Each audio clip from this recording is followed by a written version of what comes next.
又是你，怎么又是你？我不要这些，我不要，放过我，我求你放过我，去看看别的姑娘。我求你别再爱我了，好不好？我是个孩子，没有那么多需要。你的金山银山我不能靠，你的爱情只能让我更烦恼。我求你别再爱我了，好不好？有那么多的事也正把你需要。我没心没肺的不会老，你会让我的皱纹满脸一条条。我求你别再爱我了，好不好？我怕你有一天离开，我受不了。趁着还没有开始就结束吧，这样对你也好，对我也好。我求你别再爱我了，好不好？我是个孩子，没有那么多需要。你的金山银山我不能靠，你的爱情只能让我更烦恼。我求你别再爱我了，好不好？有那么多的事也正把你需要。我没心没肺的不会老，你会让我的皱纹满脸一条条。一个人好，一个人好，一个人好。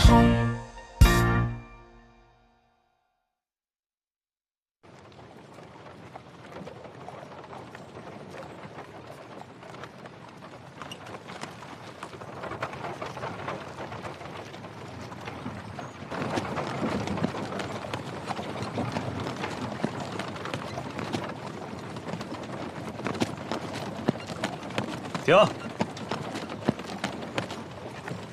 这里面装的是什么呀？是我，呀，原来是苏姑娘，您这是要去哪儿啊？我奉太后的旨意，替她出宫置办点东西。车上就我一个人，难道还要检查吗？哎，不用不用，来，请。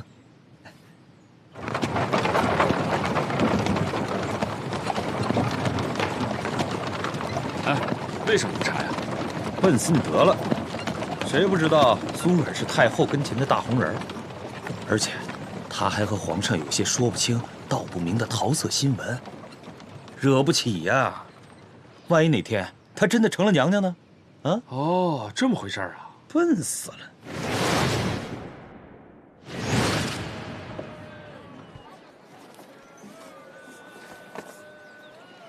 哇，人好多，外面好好玩啊！行了，你的任务完成了。早知道你的嘴巴很严，应该是不会告诉别人是我带你出来玩的吧？既然不会说，就别说了，你回去吧。妹妹，我们走，我们上那儿。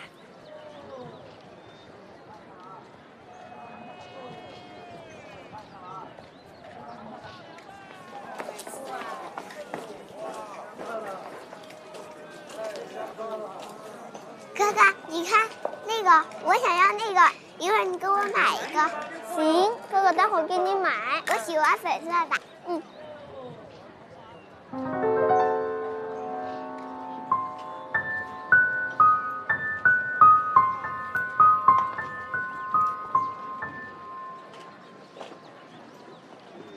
哎，你看那边有鸭子，还有鸡呢。嘎嘎嘎嘎行行好，给点钱吧。哥，满大街都是要饭的，你还都要救济啊？我们是出来玩的，又不是来做慈善。可是看他的样子好可怜，头发都快岔了。你干什么？再不放手我就叫啦！叫啊，叫破喉咙。可能管点数，但是啊，你将会错过人生唯一一次登上天峰叱咤武林的机会呀！啊，你什么意思？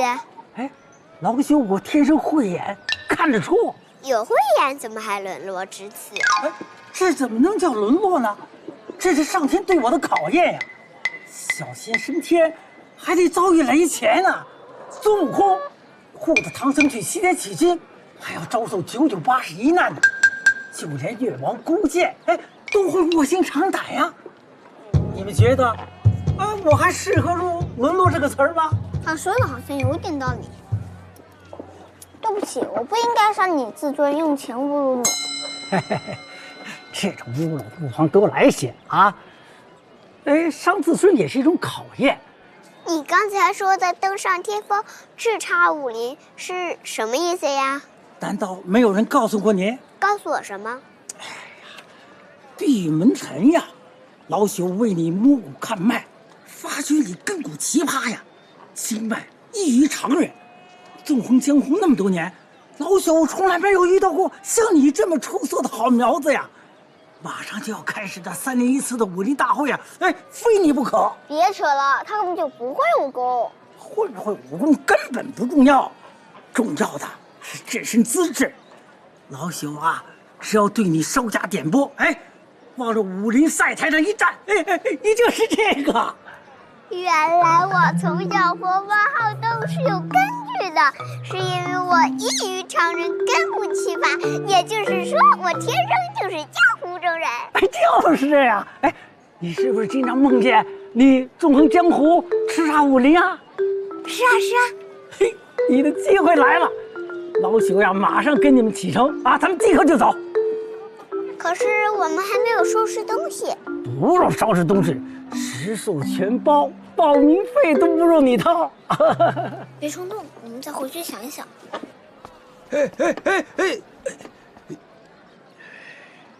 帮主，我们为什么非要骗那个小姑娘？男人钱财替人消灾，咱们的任务就是拐走他们呀。人找到了吗？启禀皇上，找到了。当时他们在宫外玩得正嗨呢。戒备那么森严，是怎么溜出去的？他们有交代吗？他们什么都不肯说。好吧，你退下吧。是。皇上，小人有句话不知当讲不当讲，就算不当讲，小人也还是要讲。长治跟久安啊，经常出入芳华宫，受到蒙妃的蛊惑，天天想往宫外跑。虽然这件事啊，表面没有说是谁带出去的，但是肯定跟蒙妃脱不了干系啊。无凭无据，不许乱说。皇上，你想想，这宫里谁能比蒙妃鬼点子更多、思路更阔的？所以啊，怂恿他们出宫的一定是蒙妃，没错。好了，你先回太后那里歇息吧。这件事情，朕自有分寸。是。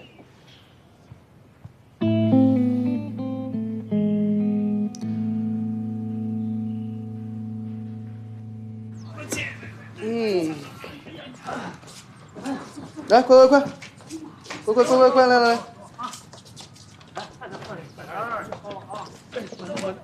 娘娘们，哇，怎么还能把人绑起来呢？太残忍了吧！你这大老爷们怎么欺负小孩啊？暴君，你是不是不想混了？这可是郡主跟郡王，赶快送吧。不能松，一松就跑，跟脱了缰的野马一样，还会撂蹶子踢人。幸亏啊，我昨晚发现了及时，要不然现在估计都到猫耳山了。别争了，我这绑的可是狗熊扣，连狗熊都挣不开，何况你俩？你才是狗熊呢！大狗熊，再说一遍，放开！哟，放开，说1800遍也没有用。不过娘娘们请放心，我也是奉皇上之命办事。不过娘娘们可得小心啊，这2个小家伙会咬人。我那手下小木，皮糙肉厚，屁股蛋子都快被它咬穿了。小宝贝儿啊，记住了啊，以后啊不许咬别人的屁股蛋，多埋汰呀，是不是？知道了，我们会换地方咬的。你看，这不挺乖的吗？乖什么呀？皇上说了，这辆叛逆儿童啊，就不能用正常方式来管教。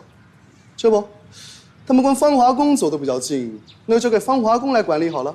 我们哪管教得了啊？就是啊，我们又没有管孩子的经验。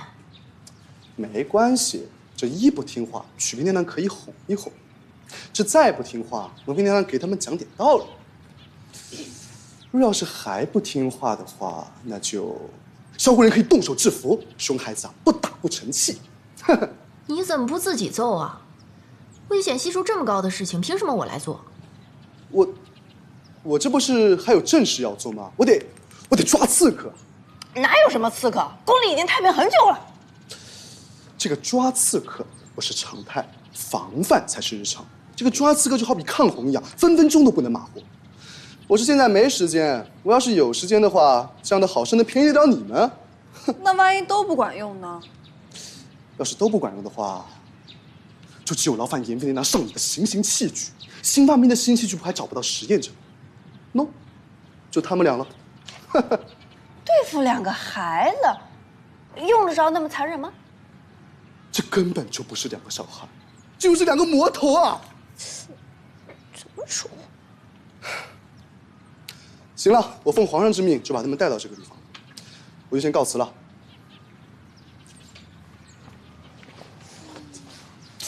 这就是我，一个颜色不一样的燕，一个有点细心、兴趣爱好广泛又善于动脑的英俊酷哥，给你们的建议。谢谢娘娘们，祝娘娘们好人一生平安，我抱屈，感恩在心间。嘿嘿，走。来，给妈妈解开哟。吃好吃的。哎呀，真是狗熊扣就比。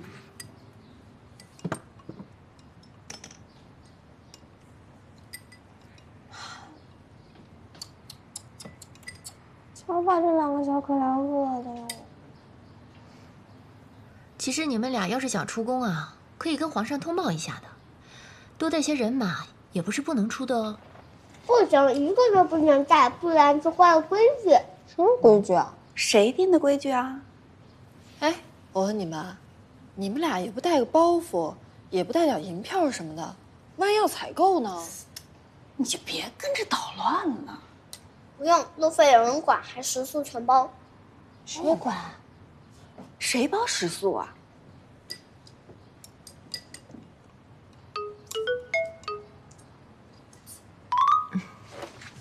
哎，你们2个慢慢吃啊，我们一会儿就回来啦。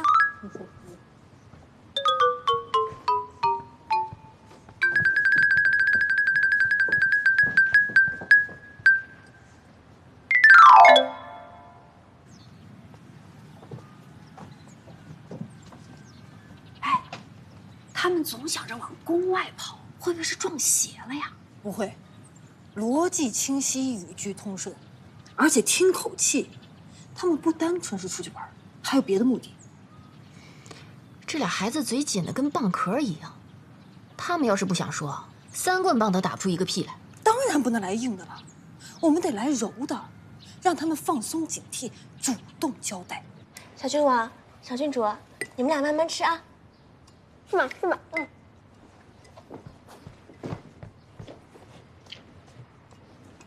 要不要跟他们说实话？不想吃之室友还不分明。要是他们把我的秘密说出去，那全皇宫就更加严防死守，我们就再也出不了武林大会了。可是你又不会武功，你忘了3天前那个人是怎么说的？说我根骨奇葩，一点就通，不用靠打，光靠这身资质，往比赛台上一让就是这个。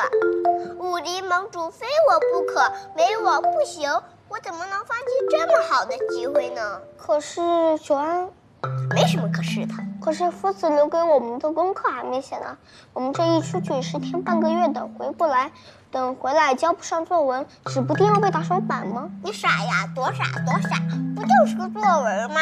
我们出去这一趟有多少精彩等着我们？还怕没有素材让你写？等你回来以后肯定是下笔如有神。作文走个 A 加就算低分哦。说的也对，真的，什么叫我回来你不回来了？你说我一个武林盟主，还需要回去写作文被打手法吗？这些我根本就不关心。我的征途是星辰大海 ，no， 江湖武林。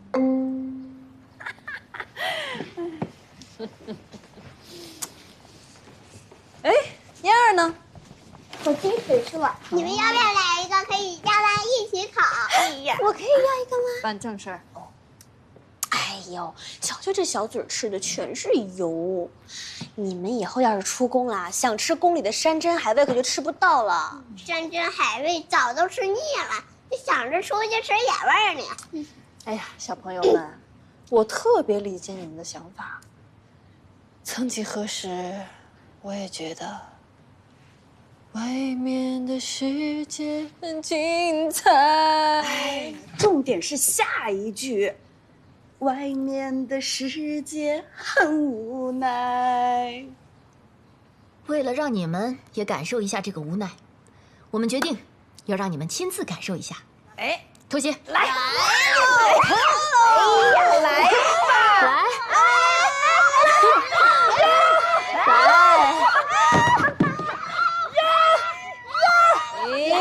好了吧，好大家了。怎么样？怕了吧？好了吧？快说！真的很感动，我们这么顽皮，你们不仅不像别人一样嫌弃我们、责怪我们，还想让我们吃好喝好，还想给我们洗脚。洗脚？来呀，接着来呀，来呀，来呀，来呀！脑子来了！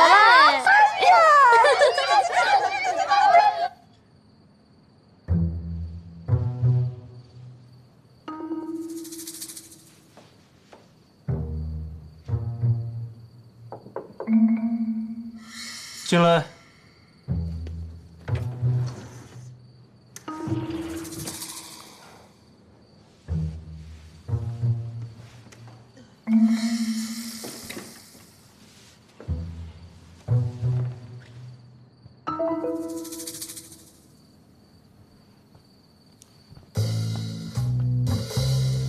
哟，真是稀客啊！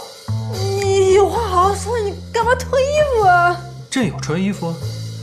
朕说今夜子时来长济殿集合，要教你采花之术，随道随学，随学即会，可真准时。谁想要子时来啊？还不是你把长治久安丢到芳华宫，我们一群人一起伺候他，一直伺候到现在。你是不是故意的吧？这样说就不对了。就算我们分手了，朕也不是那种落井下石的男人，好不好？说的倒好听，谁知道真的假的？哎，是不是有点热？你觉得呢？你不会热吗？平路都会摔跤，说你蠢最贴切不过。你那么蠢，朕怎么好意思再整你？我来只是想说，长治久安的事儿我们管不了。是管不了还是不想管？大家都在说你怂恿长治跟久安出去玩，朕让你管是想证明你清白，好打那些造谣人的脸，懂吗？好，我知道了。哎，你知道什么呀？就这样走了。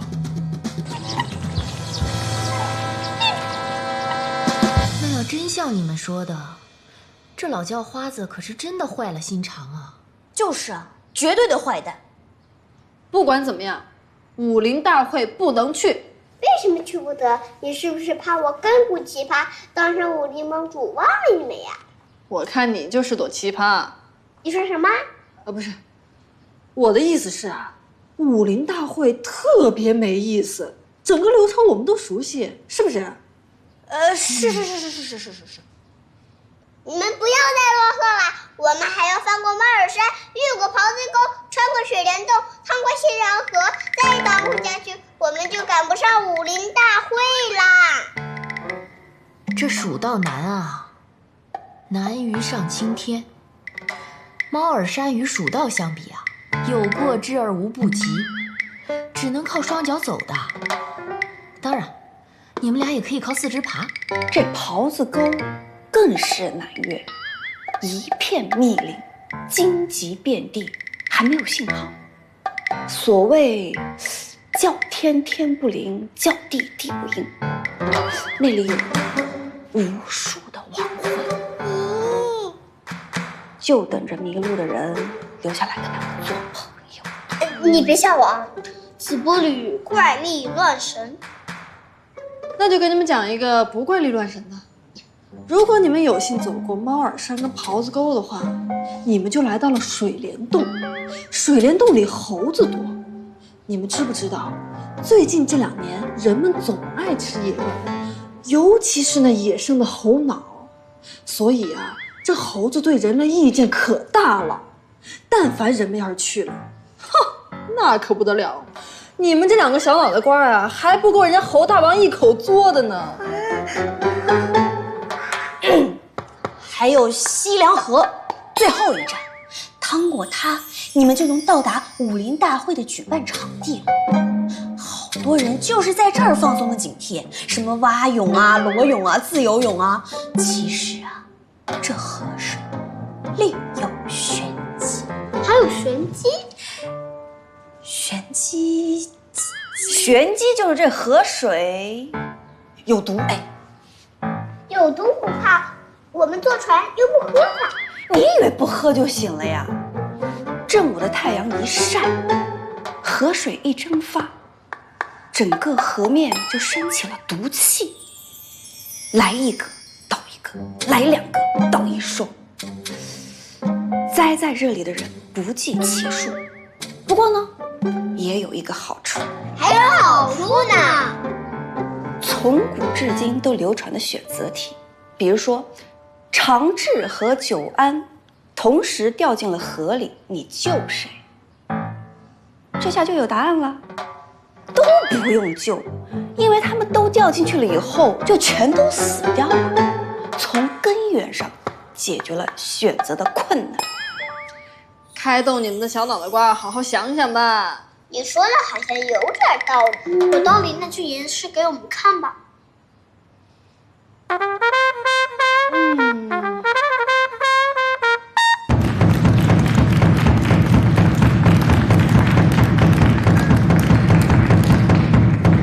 小朋友们，大家中午好。说谁小朋友呢？主要是给小朋友们问好，其他人可以免费看表演。哪来那么多话？不许抗议，抗议出去！哈，小朋友们，你们准备好了吗？准备好啦！很好，欢迎收看3年1期的武林大会选盟主节目。本栏目由芳华宫独家冠名播出，特别鸣谢御膳房首席大厨蔡太贤贡献的黄瓜一根儿。以及太医院神医妙手刘景言提供的跌打损伤膏一副，还有下笔如有神的史光和气疗为本次大会提供的看不懂的鬼画符一份。什么鬼画符？什么鬼画符？这不写着吗？侠者精神。哪儿那么多废话？干扰大会进度，我是可以赶紧出去的，知不知道？下面我正式宣布武林大会即刻。哎，主持人，你怎么不那个鸣谢我？这台子都是我出力帮你搭的，这到头来连句谢谢都没有。为了照顾到 VIP 观众的情绪，对你的鸣谢就先省略了。行，那么事儿呢，真是让人委屈。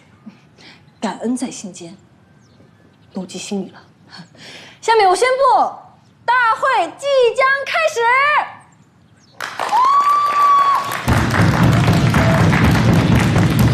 首先，我们有请第1轮上场的选手，白眉大侠萧贵人，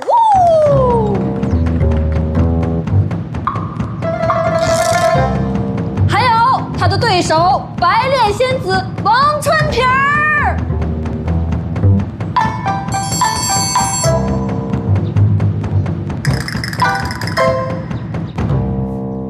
怎么是白脸仙子，不是赤脸仙子吗？盗版的吗？乖乖看，不许再提问了。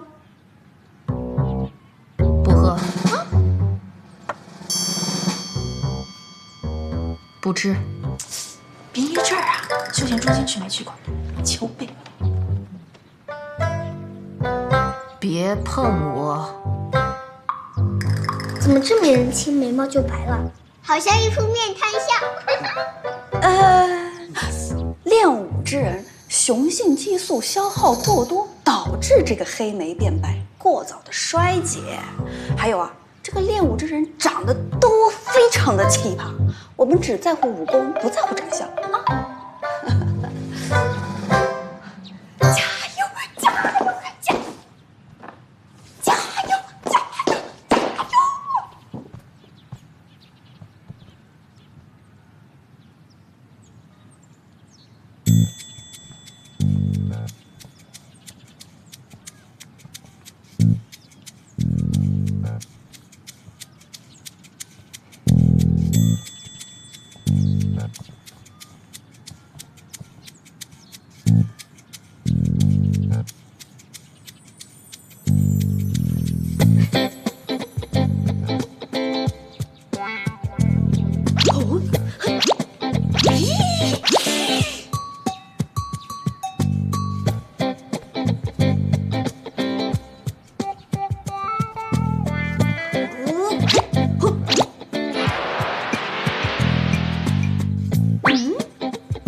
出局了，被罚收场了。好，恭喜！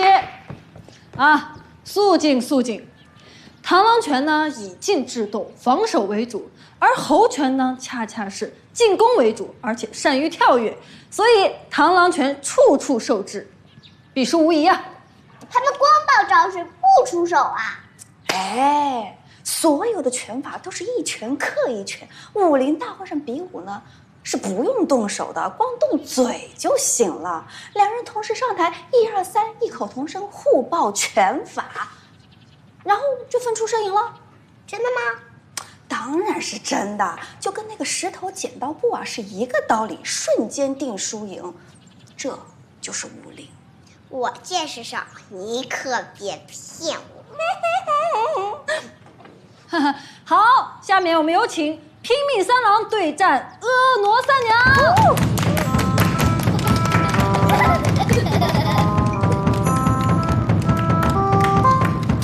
这不是刚才的乌梅大侠吗？别以为戴着面罩我们就看不出来。哎呀，经费少，请不了那么多演员嘛，凑看就行了啊。这一次他演拼命三郎。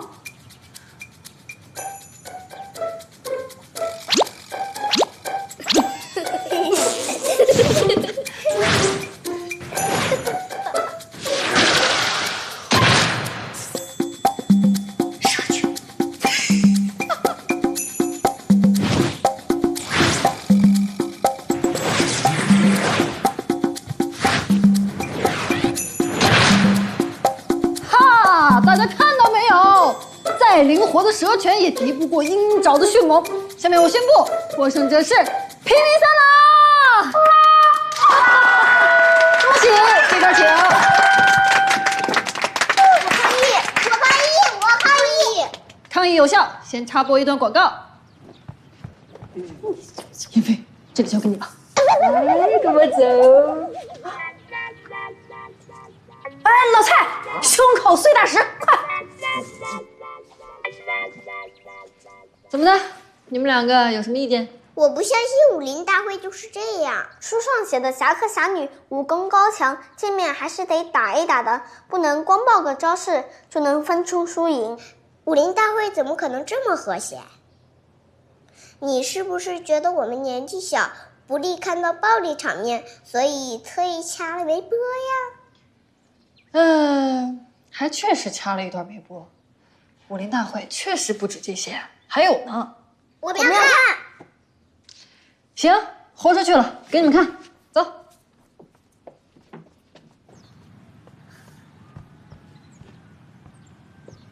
据 VIP 观众的反映，节目组应该呈现出武林大会的真实盛况，不能藏着掖着。下面我宣布，在赛一场。下面我们有请孤独小侠客福喜以及寂寞侠女李嫣儿上场。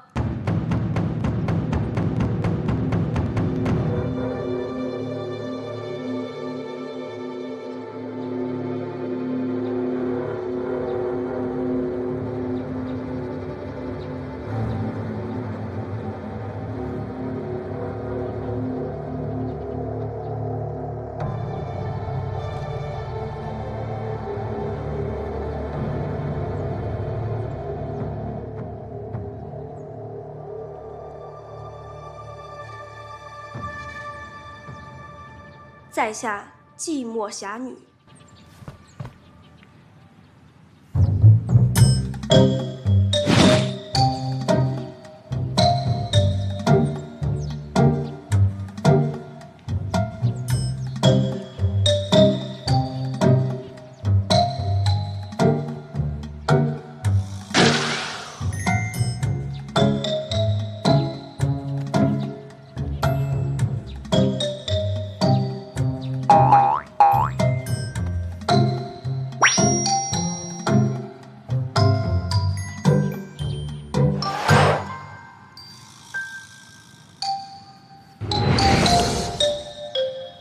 这回倒是真打了，怎么打着打着，两人贴一块儿去了？哦，小孩子不能看，小孩子不能看。就像台上表现出来的这样啊，武林大会其实就是一个变相的相亲联谊会。江湖儿女一天天的呀，都太忙了，没有时间去考虑自己的婚姻大事。想比试的比试，想找对象的也可以找一下嘛。我见识少，你可别骗我。呀，我骗你干嘛呀？找完对象就回家了。好，感谢二位的精彩表演，下去吧。大家说精不精彩？好，下面我来随机采访一下现场的观众对于我们本次大赛的看法。蔡太贤先生，你好，蔡先生。这个我来讲两句啊。今天这个武林大会呢，那真是太真实了啊。虽然呢我没有参赛过啊，但是曾经在我入宫之前呢，他们主办方邀请我去给他们做菜，当时的情况跟今天那是一模一样啊。是这意思啊。特别好，请坐。哎呀，柳太医，您好像有话说，来，请上台。啊，有，我有话说，有话说。那个虽然我没有参加过比赛啊，但是啊，早年的武林大会呢，邀请我去给做过医疗保障。我说当时特别的无聊啊，一个受伤的都没有，连一个去落枕的都没有啊。好了，采访到此结束。VIP 还有什么想说的吗？太无聊了，不去了。哎呀，这就对了，乖孩子。下面我宣布，武林大会圆满结束，解散。我都不去了啊。哎，老爸，你着急走吧，开拆一下，没事。来。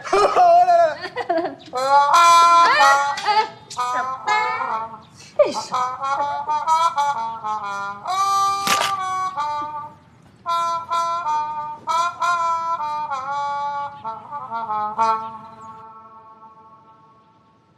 来，慢点，上来。没有这么掉台是你们舅舅让我抓你们的啊，这个不关我的事啊。哎，你别扶我！来，注意门口。哎呦，许平娘娘。啊，慢点。怎么回事？怎么又绑起来了？不是说不去武林大会了吗？哎，谁知道这会儿啊，在宫外抓着，正准备跟个老乞丐跑呢。看来啊，这往宫外跑的毛病还是没有除根。行，这里交给我吧，你先走吧。哎，娘娘辛苦了啊。我正准备去询问那个老乞丐，看他是否对王氏有什么不利。听话啊，走。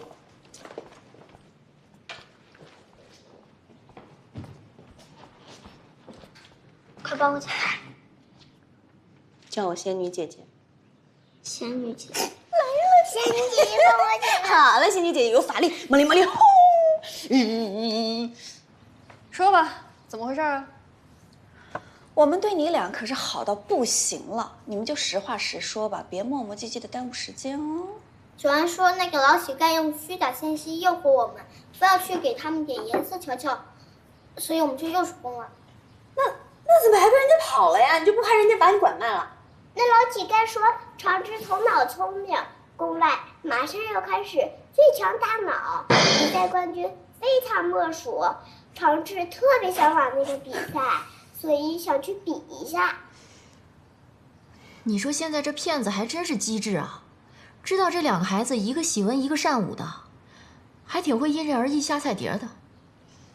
这个比赛我知道啊，但是我不觉得你们足够聪明，这翻山越岭的跑去丢人，多不值当。别瞧不起人，我功课最好，只要我去参赛，明日之星就是我。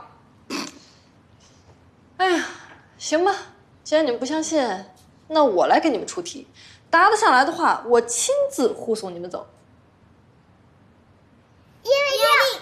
好，请听题。有一位长发大侠在下雨天没有带任何雨具出门，他的浑身都湿透了，但是头发没有湿，为什么？因为他的饭不防水，因为他武功了得。错，因为他姓长名发，他光头没有头发。下一题。好，请听题。白色的马叫白马，黑色的马叫黑马，黑白相间的马叫斑马。那么问题来了，黑色、白色、红色相间的马是什么马？这个题犯规，夫子没有教过我们太多马的品种。错，是害羞的斑马。请听题。有一块黑色的天然大理石，在9月7号这一天将其沉入西凉河，请问会发生什么现象呢？大理石变白，出现水怪。错，是会沉下去。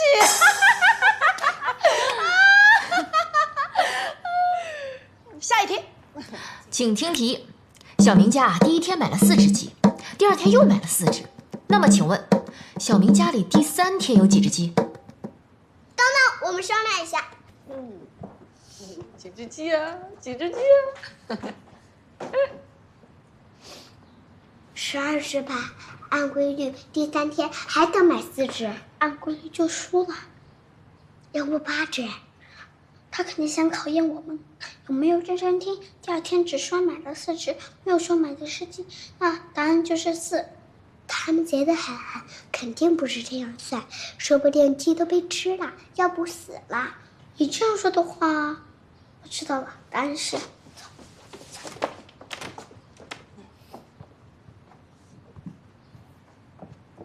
好，请回答。答案是2只或者0只。假设第1天吃了1只或者2只，第2天都不会买，因为足够吃。第2天只有吃3只，剩1只，不够吃才会去买。这么算，1天3只，2天6只，还剩2只。如果1天吃4只，剩0只也成立，所以答案是0或者2。好。确不确认？确定。哎呦我的天哪，这小脑袋瓜每天想这么多累不累？错，答案是8只。4加4这么简单，你们都不会算，还敢说自己智商超群了？这么简单？就是这么简单。那说明你们是不是很蠢呢？那是因为我们把问题想得太复杂了。行了，认输吧，100%的错题率。这小脑袋瓜明显得回炉重造啊！这回我不多想了，再来。好吧，最后一道压轴题，如果你们再猜不出来，那可就没有办法了。请听题。有一个富翁，他对2个儿子说：“你们俩上山砍柴，看谁砍得又快又多。”第2天一大早，大儿子就出发砍柴去了，而二儿子呢，还在家里磨刀，把刀磨得越锋利才出门。那请问，富翁把家产给了谁？磨刀不误砍柴工，二字砍的柴最多，所以家产给了二字。这回肯定对。错，不可能错。富翁看了，对2个儿子说：“哎，家产还是给大儿子吧，反正老二这么能干。长治 out。不服？还去不去参加比赛了？不去了，我还不够聪明。哎呀，孺子可教也，回去好好学习吧。什么时候把我们的题答上来了，什么时候再去参加比赛。丢人不能丢到外面去，明白不？明白了。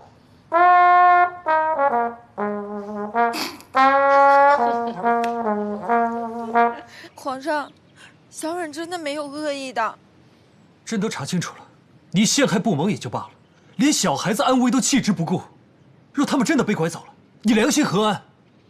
皇上，小冉知道错了，我现在就给门妃娘娘赔不是，求皇上不要把我赶走。太后都知晓你的所作所为，你得不到太后的庇护。出宫吧。皇上，苏姑娘，皇上说你该收工了啊，婉儿啊。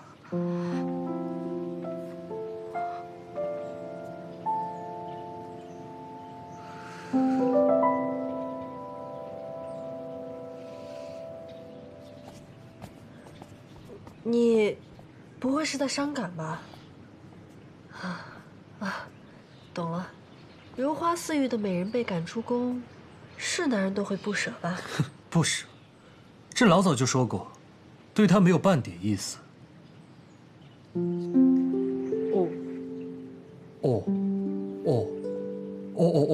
什么什么意思啊？你觉得什么意思就什么意思吧。你讨厌的女人都出宫了，难道你对朕没有一点表示？哦，对了，小厨房还炖汤呢，我再不去就干锅了。连个借口都不会找，你像是会炖汤的人吗？还干锅呢？哼！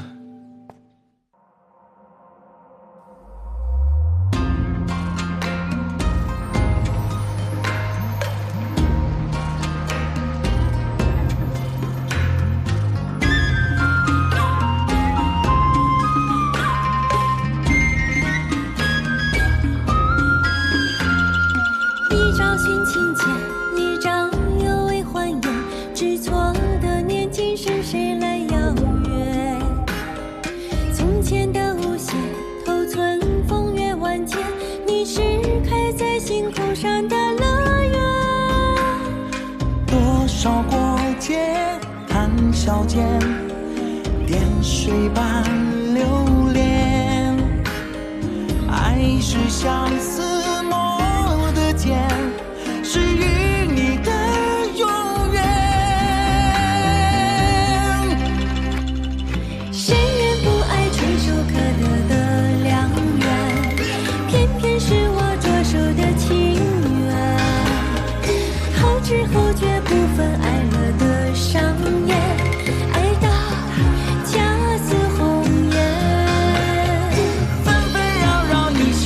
江山的画面，曾几何时被真名缠绵。